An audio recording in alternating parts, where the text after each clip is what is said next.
maamulka SSC Khaatumo ayaa war ka soo saaray dadka ajaanibta ee ku sugan deegaanada maamulkaasi. warqad ka soo baxday taliska booliska iyo tanaba sugidda maamulka SSC Khaatumo ayaa waxa lagu mamnuucay maanta ay taariikhdu ahayd 28 bisha koowaad ee January sanadkan 2025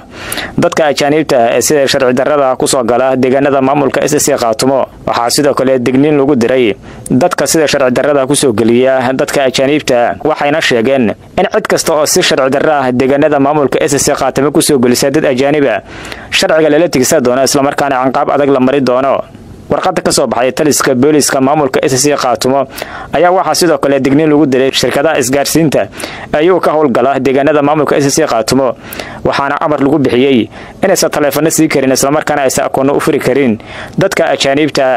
waxay sidoo kale digniin u direen dadka ayuu ka toogsadaa masaajida, suuqyada iyo sidoo kale meheradaha lagu ganacsado. warqadda ka soo baxday maamulka SSC Khaatumo ee lagu mamnuucay dadka ajaanibta ayaa ku soo beegmaya xilli maalmihii ugu dambeeyay ay maamulka Puntland deegaanada ka raafayeen dadka ajaanibta, ayagoona markaasi ku eedeynaya inay dadkaasi xiriir la leeyihiin maleeshiyada Daesh ee ayagu ka dagaalama buuraleyda caalamiska ee gobolka Bari.